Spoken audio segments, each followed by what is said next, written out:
রাম রাম বলে যখন ডাকছে, লক্ষণ বলছে দাদা আবার যেন রাক্ষস কুল থেকে কে এসে তোমার যুদ্ধের জন্য আহ্বান করছে। হরিব। এবার রামচন্দ্র প্রভু যখন গিয়েছে যুদ্ধস্থানে, গিয়ে দেখে যার সাথে আমি যুদ্ধ করব, যার সাথে আমি যুদ্ধ করব, হরিবল হরিবল হরিবল, যার সাথে যুদ্ধ করব তার সমস্ত অঙ্গে দেখি আমার নাম লেখা। হরিবল। তা আমি যদি আমার ভক্তের উপরে অস্ত্র চারি, আমাকে তো এই জগতে ভগবান বলে কেউ মানবে না। দেখুন ভক্ত ভগবানের কেমন কঠিন পরীক্ষা। তার সর্বঙ্গে আমার নামে লেখা। আমি ভগবান হয়ে যদি ভক্তের উপরে অস্ত্র চারি,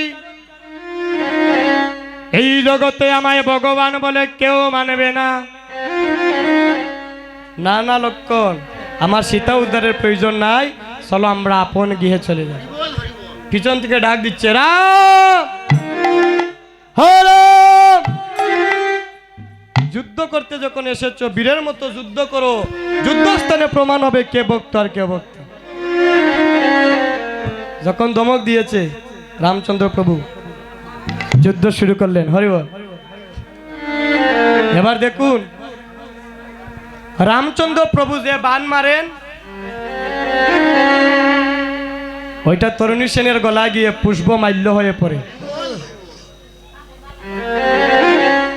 আর তরুণী সেন যে বান মারে, ওইটা রামের চরণে গিয়ে পুষ্প মাল্য হয়ে পড়তেছে। তুমুল যুদ্ধ শুরু হয়েছে, কেউ কাউকে হারাতে পারছেন না। যখন যুদ্ধ করতে করতে ক্লান্ত হয়ে গিয়েছেন রামচন্দ্র প্রভু, বললেন এ তো কোনো সাধারণ বালক নয়। হরিবল। ডাক দিচ্ছেন বিভীষণ, তুমি তার মৃত্যু বানটা আমায় বলে দাও, আমি আর পারতেছি না। একটা কথা লক্ষ্য করেন মাগো, আজ ভগবানের কত কঠিন পরীক্ষা। পিতা হয়ে পুত্রের মরণ বান বলে দিতে হচ্ছে। যেই মাত্র বিভীষণকে বলেছে তুমি তোমার এই যে রাক্ষস ওর মৃত্যুবান আমায় বলে দাও, বিভীষণ দুটি নয়নে জলে কাঁদছে। প্রভু গো কি তোমার মধুময় লীলা, অন্তর অন্তরে আজ বিভীষণ কাঁদছে। প্রভু আমি পিতা হয়ে আজ আমার পুত্রের মরণ বান আমায় বলে দিতে হচ্ছে। বিভীষণ দুটি নয়নের জলে কেঁদে কেঁদে বলছে প্রভু হে দয়াময়, তুমি আর বিলম্ব করো না, ওকে বৈষ্ণবী বান দ্বারা তুমি নিক্ষেপ করো, তার মৃত্যু হয়ে যায়। যেই মাত্র বলেছে সঙ্গে সঙ্গে রামচন্দ্র প্রভু আর বিলম্ব করলেন না, সঙ্গে সঙ্গে বৈষ্ণবী বান দ্বারা যখন নিক্ষেপ করলেন, তরুণীর মস্তকটা আজ দুখণ্ডিত হয়ে গেল। জয় রাম জয় রাম জয় রাম বলে ভূমিতে পড়েছে যখন মস্তকটা, আজ বিভীষণ সেই মস্তকটা হাতের মধ্যে এইভাবে তুলেছে। আগো এইভাবে মস্তকটা হাতের মধ্যে তুলে আজ বিভীষণ কাঁদছে। রামচন্দ্র প্রভু বললেন বিভীষণেরা, বিভীষণ রাক্ষস কুল থেকে অনেক রাক্ষস আসলো যুদ্ধস্থানে, আমি তাদেরকে বধ করলাম। একদিনও তো তোমার নয়নে আমি জল দেখলাম না। বলো বলো বিভীষণ, আজ তুমি কেন নয়নে জলে কাঁদো? বিভীষণ বলে প্রভু গো, একটু আগে তুমি যাকে বধ করলে সে আর কেউ নয়, সে আমার একমাত্র পুত্র ছিল, যার নাম ছিল তরুণী সেন। এই জগতে যে আমার বলতে আর কিছু রইল। বিভীষণ, সে যদি তোমার পুত্র হয় কেন তুমি আমায় আগে বলনি? প্রভু গো, তোমার চরণে আমার একটাই নিবেদন, আমার সন্তানটা তোমার চরণে শরণ নিয়েছে, এবার তুমি তাকে আশীর্বাদ করো। অবিভীষণ, আমি কি আশীর্বাদ করবো তুমি বলে দাও। সেজন্য জন্মে জন্মে তোমার সঙ্গ ছাড়া না হয়। তাহলে যাও, আমি তোমার কথা দিলাম, আমি গৌরলীলা যখন আমি কীর্তন করব, সব থেকে মরমী সখা থাকবে, তার নাম হবে গৌরীদাস কীর্তনিয়া। আর বৃন্দাবনে যখন লীলা করব, আমার মরম সখা হবে, তার নাম হবে সুবল সখা। হরিবল।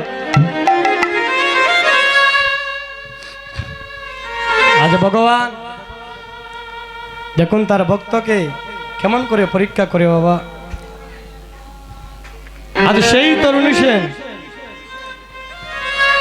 জন্ম নিল গৌরীদাস কীর্তনিয়া হয়ে। তাই আমরা আর বিলম্ব করব না, আমাদেরকে বৃন্দাবনেও প্রবেশ করতে হবে। হরিবল।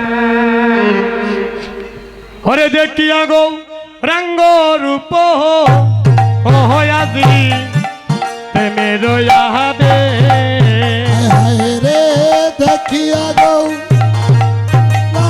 রূপ রয়াবে, হরে শিরে চূড়া সিদ্ধি পাক্কা নট বড় বেশি গগরান নট বড় বেশ। রে শিরে চূড়ায় সিদ্ধি পাতা নত বড় বিষ্ণ গৌরার নত বড়,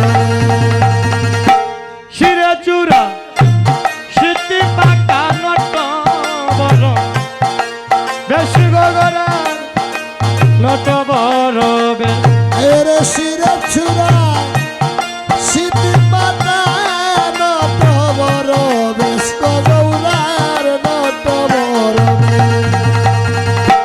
শরণেনু পুরো মাঝে ও দেখো সর্বাঙ্গে চন্দন, রে চরণেনু পুরা বাজে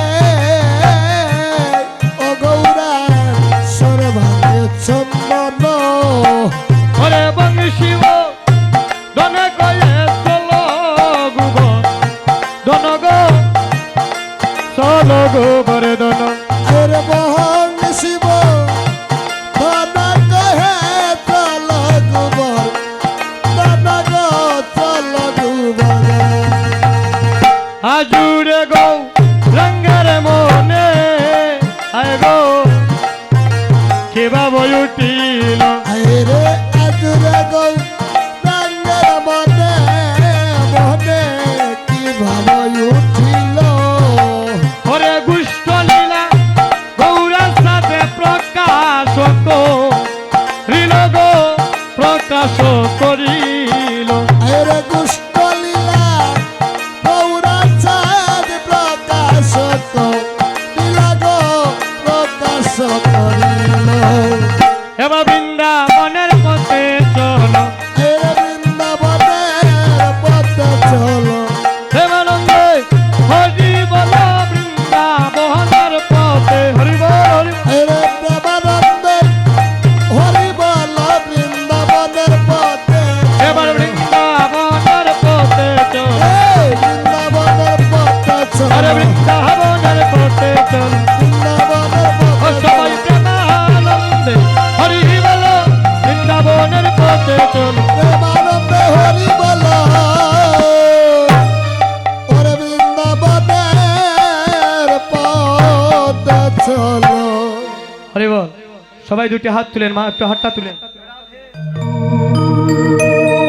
হরে কৃষ্ণ কৃষ্ণ কৃষ্ণ হরে রাম রাম রাম হরে, হরে কৃষ্ণ কৃষ্ণ কৃষ্ণ হরে হরে, হরে রাম রাম রাম হরে হরে, হরে কৃষ্ণ কৃষ্ণ কৃষ্ণ হরে হরে, হরে রাম রাম রাম হরে হরে, হরে কৃষ্ণ কৃষ্ণ কৃষ্ণ হরে হরে, হরে রাম রাম রাম হরে হরে। এতক্ষণ আমরা গৌরলীলা আস্বাদন করলাম। কারণ আমি প্রথমেই বলেছিলাম গুরু গৌরাঙ্গ তৈয়া যেজন গোবিন্দ বোঝে এই কলির যুগে বাবা সেই পাপী নরকে মজে। সাধন ভজনের একটা নিয়ম কারণ আছে। তো আমরা এতক্ষণ গৌরলীলা আস্বাদন করলাম, এবার আমরা বৃন্দাবনে পদার্পণ করে বৃন্দাবন লীলা আজ আমরা আস্বাদন করবো। হরিব হয় আমার মনে চলো যাই ব্রাহ্মণে গো, আমার মনে চলো যাই ব্রাহ্মণে, একবার শ্রী বৃন্দাবনে। হরে মনে চলো যাই ব্রাহ্মণে গো, মনে চলো যাই ব্রাহ্মণে, শ্রী বৃন্দাবনে। সবাই আমরা করতালির মাধ্যমে আমরা বৃন্দাবনে পদার্পণ পাবো। কেমন মা? এই যে দুটি হাত করতালি করলে কি হয়? গাছের মধ্যে যদি পাখি বসে গাছের নিচে গিয়ে শব্দ করলে পাখি উড়াল দিয়ে চলে যায়। ঠিক তদ্রুপ বৃন্দাবনের সাধুগণ বিচার করে বললেন এই দেহের বৃক্ষে আছে তোমার কত পাপজনিত পক্ষী, তাকে যদি সরাতে চাও কৃষ্ণ নামের ধ্বনি করে করতালি করো। হরিব। তাই আমরা করতালির মাধ্যমে বৃন্দাবনে যাব।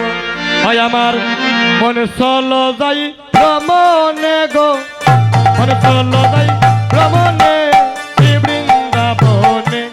হাই রে মন চলো যাই ব্রাহ্মণে গো, মন চলো যাই ব্রাহ্মণে, শ্রী বৃন্দাবনে। সেটা রাধা কৃষ্ণের নিত্য যুগল হেরিবা দুই নয়নে, রাধা কৃষ্ণের নিত্য যুগল হেরিবা দুই নয়নে, রাধা কৃষ্ণের নিত্য যুগল হেরিবা দুই নয়নে, রাধা কৃষ্ণের নিত্য যুগল হেরিবা দুই নয়নে। শ্রী বৃন্দাবনে আমার চলো যাই ব্রাহ্মণে গো, চলো যাই ব্রাহ্মণে শ্রী বৃন্দাবনে। মন চলো যাই ব্রাহ্মণে গো, মন চলো যাই ব্রাহ্মণে, শ্রী বৃন্দাবনে। সেটাই আছে নিধুবন কৃষ্ণ কেলেশ্বর ভক্তন, কেলু হাতে কেলুর সাথে করেছে গোচারণ। ও যে তাই আছে নিধুবন কৃষ্ণ কেলেশ্বর ভক্তন, হাতে বেদুর সাথে করেছে গুচ্ছারণ। ও সেটাই আছে নিধুবন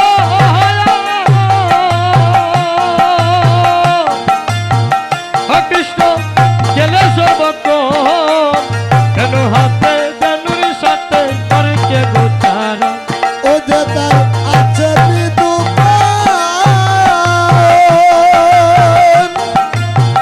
ও কৃষ্ণ কেলেশ্বর ভক্তন, বেনু হাতে বেনুর সাথে করেছে গুচ্ছারণ। ওরে সঙ্গে তার ব্রজের রাখাল খেলতেছে আপন মনে, ওরে সঙ্গে ব্রজারে রাখাল গনে খেলতে যায় আপন মনে। ওরে সঙ্গে তার ব্রজের রাখাল গণ খেলতেছে আপন মনে। সঙ্গে ব্রজারে রাখাল গনে খেলতে যায় আপন হায়রে মনে। শ্রী বৃন্দাবনে ওই আমার মন চলো যাই ভ্রমণে গো, মন চলো যাই ভ্রমণে শ্রী বৃন্দাবনে। মন চলো যাই ব্রাহ্মণে গো, মন চলো যাই ব্রাহ্মণে, শ্রী বৃন্দাবনে। আচ্ছা সাধুর প্রেম বাজার কারণ নাই গো অধিকার, সকল নারী প্রেমে মজে পুরুষ গণিরায়। আছে সাধুর প্রেম বাজার তাদের নাই তো অধিকার, সকলার প্রেমে মজে পুরুষ ঘন দিলায়। হয়েছে সাধুর প্রেম বাজার,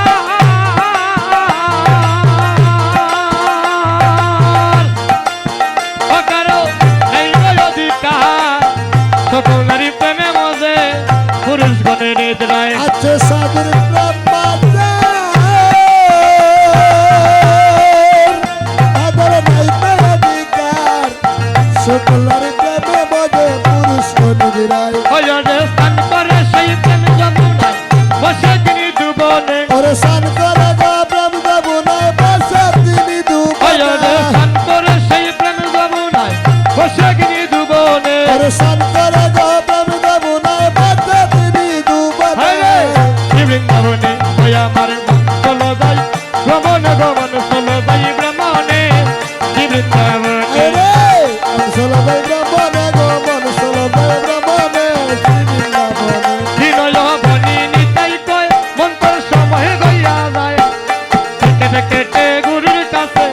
চলে মথুরায় বিনয় বনি নিতাই কয় মন্তর সবাই গায়ে যায় টিকিট কেটে গুরুর কাছে চল রে মথুরা আস্তে।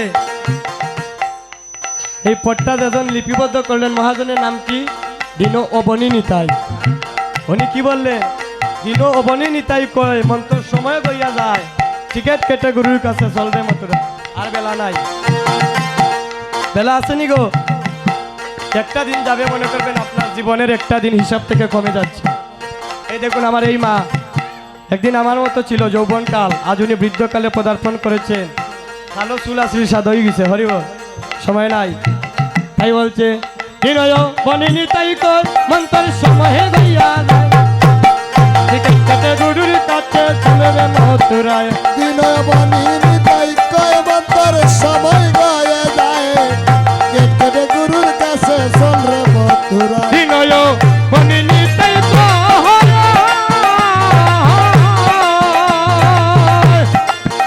মন্তর সময়ে গইয়া যায় টিকিট কেটে গুরুর কাছে চলে রে মথুরায় বিনয় বনি নিতাই কয়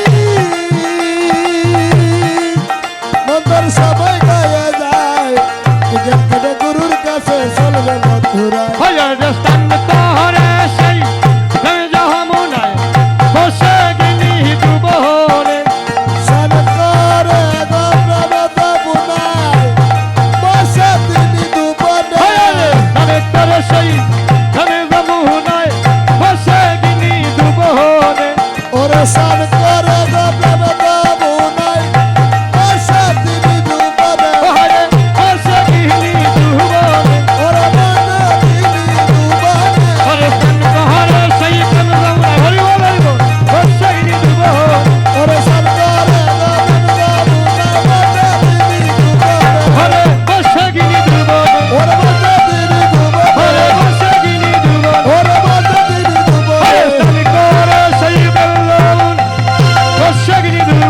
ওরে সনকরে গপ্রবত বুনাই বসে তিনি দুবনে মনসলদয় ব্রহ্মণে গো মনসলদয় ব্রহ্মণে শ্রী বৃন্দাবনে জয় জয় রাধা রানী কি, জয় জয় রাধা রানী কি, জয় জয় রাধা রানী কি। রাধে রাধে। আসরের মধ্যে তো মাত আসতে দুইজন দিলাই নাকি উলুরদনি রাধা রানীর নামে, হরি বল। শাস্ত্রে বললেন কি মানব কুলে জন্ম নিয়ে নারী জাতি দ্বারা যদি